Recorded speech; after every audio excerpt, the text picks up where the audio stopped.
सज धज के मैं जरा बने ठन के बाण चलाऊंगी नैनन के आईना सदा निहार लूं खुद अपनी नजर उतार लूं कि मैं तो सज गई रे सजना के लिए मैं तो सज गई रे सजना के लिए मैं तो सज गई रे सजना के लिए मैं तो सज गई रे।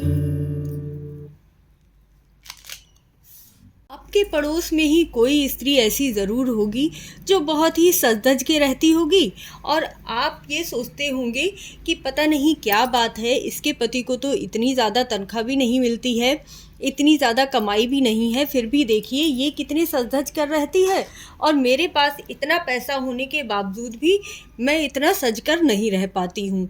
तो क्या कारण होता है उसका? यह कारण आप खुद होते हो, आप स्त्रियाँ।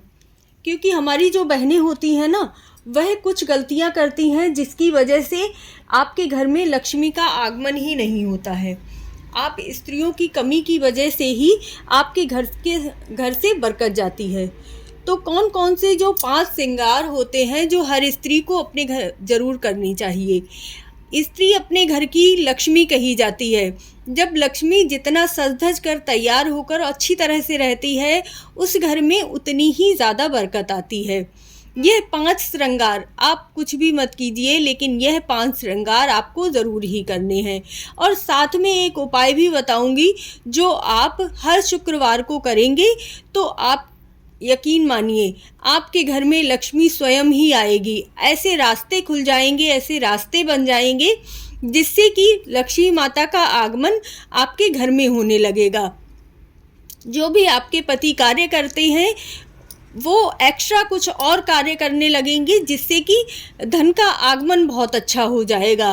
तो सबसे पहला कार्य जो स्त्रियों को ज़रूर ही करना चाहिए वो होता है कंघी करना। आपको प्रतिदिन अपने बालों में कंघी करनी है और बहुत अच्छी तरह से करनी है, ध्यान रखिएगा।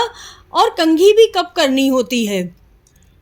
आपको बिना नहाए धोए, हम सुहागन स्त्रियों के लिए विशेष रूप से ये नियम होता है कि बिना नहाए धोए आपको कभी भी बालों में कंघी नहीं करनी चाहिए। इसीलिए आपको प्रतिदिन स्नान करना भी बहुत ज़रूरी होता है। अब मान लीजिए कहीं आप बीमार हैं या किसी कारणवश नहीं नहा पा रहे हैं तो आप पूरे कपड़े बदल लीजिए। पूरे कपड़े आपको बदलने हैं, याद रखिएगा। धुले हुए वस्त्र पहनिए और फिर अपने बालों में अच्छी तरह से कंघी कीजिएगा। बिना कंघी किए कभी भी मत रहिएगा। याद कीजिए कि आपके घर में जो बड़े बुजुर्ग हैं वो बताते भी होंगे कि आपको कंघी कब नहीं करनी होती है। तो वह समय याद कीजिए और ध्यान रखिए कि आपको कंघी रोज ही करनी है। ये बातें जो बड़े बुजुर्ग हैं, माताएं हैं, उन्हें तो पता ही होती हैं। जो नई विवाहित हैं वह इन चीज़ों में ज़्यादा लापरवाही करती हैं। तो इस चीज़ को ध्यान रखिएगा कि आपको कंघी प्रतिदिन करनी है। दूसरी चीज़ होती है सिंदूर। आपको सिंदूर प्रतिदिन लगाना होता है। मंगलवार को सिंदूर नहीं लगाया जाता है, शनिवार को नहीं लगाया जाता है, तो उस दिन आप नहीं लगाइए। या मासिक धर्म के समय सिंदूर नहीं लगाते हैं, मैंने इस पर पूरी एक वीडियो डाली हुई है, तो आप वो भी जाकर देखिएगा। सिंदूर आपको प्रतिदिन लगाना है। जो आपका ये पिटारा होता है सिंदूर का, इसी से आपको सिंदूर लेकर लगाना है। मैंने इस पर भी एक वीडियो डाली है कि माता रानी को सिंदूर लगा के जब आप बाल धोते हैं, माता रानी को सिंदूर लगाकर ही अपनी मांग भरा कीजिए। इससे सुहाग भी अखंड रहता है। और जब भी सिंदूर लेकर आएँ तो तीर्थ स्थान से सिंदूर लेकर आएँ, अपने पति के पैसों से ही सिंदूर खरीदें। ये मेरा जो पिटारा है ये मेरी नानी का दिया हुआ है। मेरे नानी इसमें सिंदूर लगाते थे, तो सोचिए ये बहुत ही पुराना है। कुछ चीज़ें हमारे लिए ऐसी होती हैं जो जितनी पुरानी होती हैं उतनी ही हमें ज़्यादा फ़ायदा देती हैं।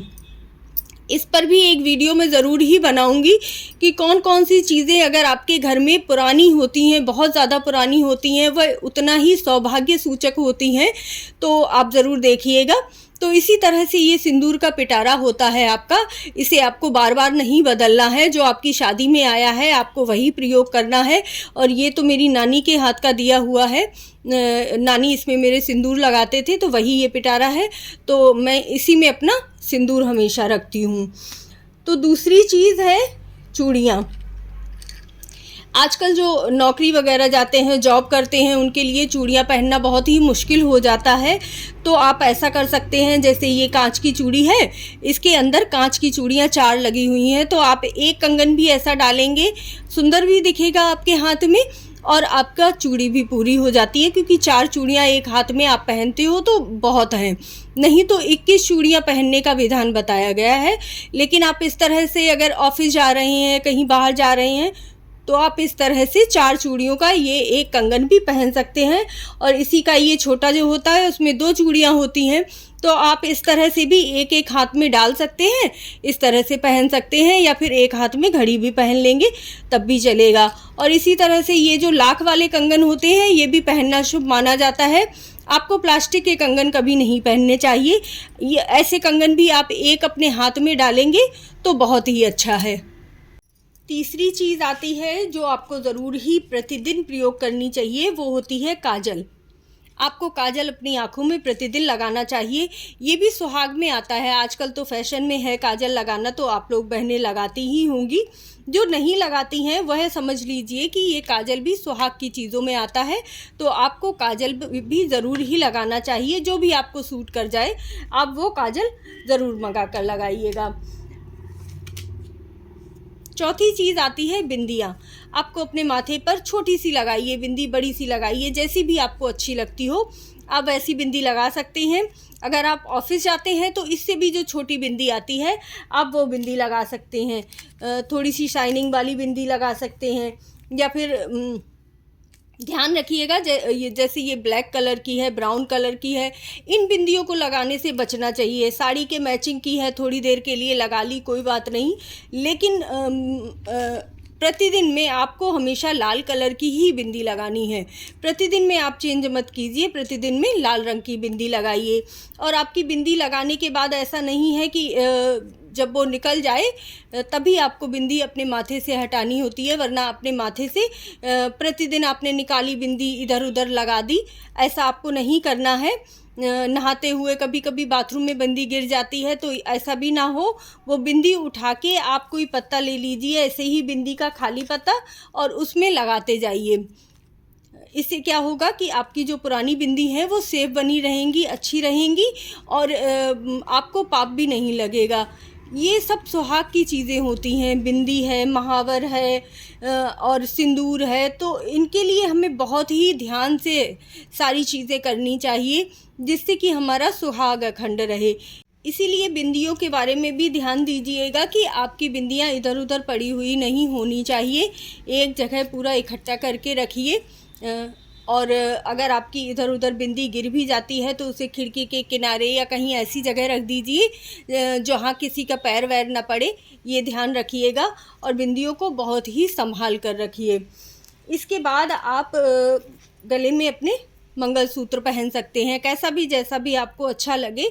या फिर पतली सी चैन भी डाल सकते हैं। हमारे यहाँ सिंदूर का और बिंदी का ज़्यादा होता है। अगर आपके यहाँ मंगलसूत्र का भी है तो आप मंगलसूत्र भी प्रतिदिन में पहन सकते हैं। हल्का भारी आपके उस पर निर्भर करता है। इस तरह से हल्के में जो आते हैं, आप ऑफिस वगैरह जाते हैं तो इस तरह से हल्के मंगलसूत्र भी पहन सकते हैं। आपको जैसा भी अच्छा लगे आप छोटे से मंगलसूत्र अपने गले में ज़रूर डाल कर रखिए। और इसके बाद आती है अंगूठी। अंगूठी आपके हाथ में 1 या 2 ज़रूर होनी चाहिए। पुराने जो दादी नानी होती थी ना, वो कहा करती थी ना, 1 अंगूठी तो आपके हाथ में ज़रूर होनी चाहिए, नहीं तो आपके हाथ से कोई पानी भी नहीं पी सकता है। तो इसीलिए 1 सोने की अंगूठी हाथ में ज़रूर डाली जाती थी। जब पूजा भी की जाती है ना, तो आपने देखा होगा कुशा का अंगूठी पहन ली जाती है, उसके बाद ही पूजा प्रारंभ की जाती है। तो वो बहुत शुभ मानी जाती है इसीलिए। और स्त्रियों को, जो सुहागन स्त्रियां हैं, उन्हें सोने की अंगूठी ज़रूर ही पहननी चाहिए। इसके बाद और भी बहुत सारी सुहाग में ही आते हैं, जैसे पायलें हो गई। अब ऑफिस की बहनें कहती हैं कि पायलें कैसे पहने, बजती हैं बहुत ज़्यादा, तो बहुत हल्की हल्की बहुत पतली पतली भी पायलें आती हैं इस तरह की, बजती भी नहीं हैं और आपको पैरों में फंसेंगी भी नहीं, शूज़ वगैरह पहनेंगी तो हल्की सी ही डाल के रखें, पतली सी ही डाल के रखें, लेकिन ये भी सुहाग की चीज़ों में ही आता है, तो आप इसे भी ज़रूर पहन कर रखें। बहुत अच्छी अच्छी डिज़ाइनें तो आती ही हैं पायल की, तो आप जैसा चाहें वैसे पहन सकते हैं। एक चीज़ आती है बिछिया। बिछिया भी हमें अपने सुहाग में ज़रूर ही पहनना चाहिए। हमारे यहाँ तो बिछिया ये रिवाज है कि आपके पैरों से कभी बिछिया हटना ही नहीं चाहिए बिल्कुल भी। तो इस तरह से जो हल्की डिज़ाइन वाले बिछिया आते हैं आप इन्हें पहन सकते हैं। ये दबेंगे भी नहीं और आपको बड़े आराम से आदत पड़ जाएगी, तब आप इसे पहन भी पाएंगे। तो कम से कम दो दो तो अवश्य ही डालकर रखना पैरों में, एक एक अच्छा नहीं लगता है। सुहाग में दो दो ही बिछिया डालने का रिवाज होता है, तो आप इस तरह से हल्के वाले डालिए, दो दो डालिए, हल्के वाले डालिए। थोड़े से बड़े भी डाल सकते हैं अगर अच्छे लगे तो, नहीं तो यदि आपके शूज़ में फंसते हैं तो हल्के वाले तो ज़रूर ही डाल के रखिएगा। और एक विशेष चीज़ आप अच्छी तरह से समझ लीजिए कि आपको प्रतिदिन में परफ्यूम ज़रूर लगाना है। परफ्यूम कहा जाता है शुक्र का सूचक, और शुक्र हमारे धन को, हमारी लक्ष्मी माता को आकर्षित करता है। ध्यान रखिएगा, आपको डियो नहीं लगाना है। डियो अलग चीज़ होती है और परफ्यूम अलग चीज़ होती है। तो आपको परफ्यूम लगाना है या फिर इत्र लगाना है। इत्र तो बहुत ही अच्छा माना जाता है लगाना, लक्ष्मी माता को आकर्षित करता है। आप शुक्रवार के दिन जाकर लक्ष्मी माता को गुलाब के फूल पर इत्र छिड़क कर और अर्पित करके आते हैं ना, तो आप समझ लीजिए कि आपका शुक्र और भी ज़्यादा मजबूत हो जाता है। या फिर आप अपनी हथेली पर भी देसी घी इस तरह से रब करके लगाते हैं तो आपका शुक्र मजबूत हो जाता है। ये देखिए, मैंने जो ये चांदी का छल्ला पहना हुआ है, ये यहाँ पर शुक्र पर्वत होता है और ये चांदी को आकर्षित करता है, तो हमारे घर में धन का आगमन बहुत अच्छा रहता है। इसीलिए हमें अपने हाथ में चांदी का छल्ला ज़रूर पहनना चाहिए और हर सुहागन स्त्री को इत्र ज़रूर ही लगाना चाहिए। आप इत्र ज़रूर लगाइए, इससे धन आकर्षित होगा आपके घर में। आपने बहुत सारी वीडियोस भी देखी होंगी, सभी लोग कहते हैं कि जिस घर में औरतें खूब सजी धजी रहती हैं वहाँ पर लक्ष्मी का आगमन भी ज़्यादा अच्छा होता है। जहाँ पत्नियाँ खुश रहती हैं तो वहाँ भी धन का आगमन बहुत ज़्यादा होता है। इसीलिए खुश रहिए, जिससे कि आपके घर में भी धन का आगमन अच्छी तरह से बना रहे। और बहुत सारी चीज़ें होती हैं वैसे तो सुहाग की, लिपस्टिक है, नेल पॉलिश है, आप ये सारी चीज़ें भी यूज़ कर ही सकते हैं और कीजिए। आप जितना अच्छी तरह से रहेंगे, सज धज के रहेंगे, उतना ही आपके घर में भी बरकत होगी। और आलता आपको जब भी कोई त्यौहार आता है तो अपने पैरों में आलता ज़रूर लगाइए, सुहाग की निशानी होता है। हमारे यहाँ तो शादियों में आलता लगाना बहुत ही ज़रूरी होता है। अगर आपके यहाँ भी आलता लगाना ज़रूरी होता है, क्योंकि हम बाहर देखते हैं ना बहुत सी जगह पर आलता नहीं लगाया जाता है, तो मुझे कमेंट करके ज़रूर बताइएगा कि आपको आलता लगाना अच्छा लगता है या नहीं। मुझे तो आलता लगे हुए पैर बहुत ही सुंदर लगते हैं। और ध्यान रखिएगा, जब भी आप आलता लगाते हैं तो ऐसा टाइम देखिएगा कि आपको ज़्यादा देर तक बाथरूम में न जाना पड़े, आपके पैर नहीं धुलने चाहिए।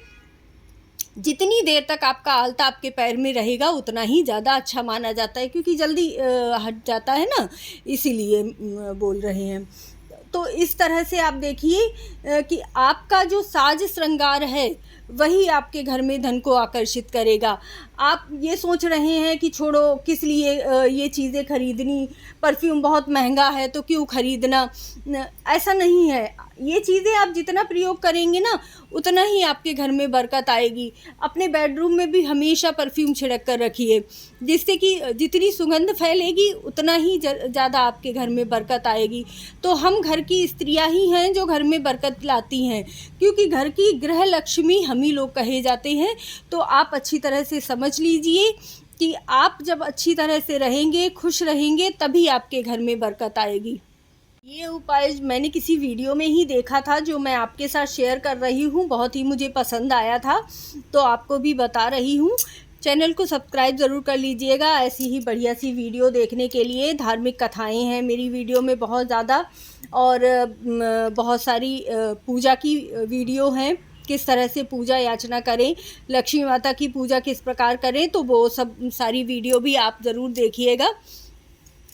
तो ये वीडियो मैंने किसी चैनल पर ही देखी थी कि शुक्रवार के दिन यदि आपके पति आपके लिए कोई भी सफ़ेद मिठाई या छेना लेकर आते हैं और आपको आपके हाथों में देते हैं तो बहुत ही शुभ माना जाता है। इससे आपकी सुख सुविधा की जो चीज़ें हैं, गाड़ी बंगला, उनमें वृद्धि होती है। आपका दाम्पत्य जीवन बहुत ही अच्छा हो जाता है, परस्पर प्रेम बढ़ता है। इसीलिए ये इस उपाय को आप ज़रूर कीजिएगा, अपने पति से ज़रूर कहिएगा कि आप लेकर आइए और फिर दोनों लोग मिलकर अपने पूरे परिवार को बांटकर खाइएगा। इससे भी आपका शुक्र मजबूत होता है और धन का आगमन बढ़ता है। वीडियो कैसी लगी ज़रूर बताइएगा, कमेंट ज़रूर कीजिएगा। आपके कमेंट मेरे लिए बहुत मायने रखते हैं, यही ज़रिया होता है आपसे मिलने का, आपसे बातें करने का। तो कमेंट द्वारा मुझसे बातें ज़रूर कीजिएगा। जय श्री कृष्णा, जय राधे राधे।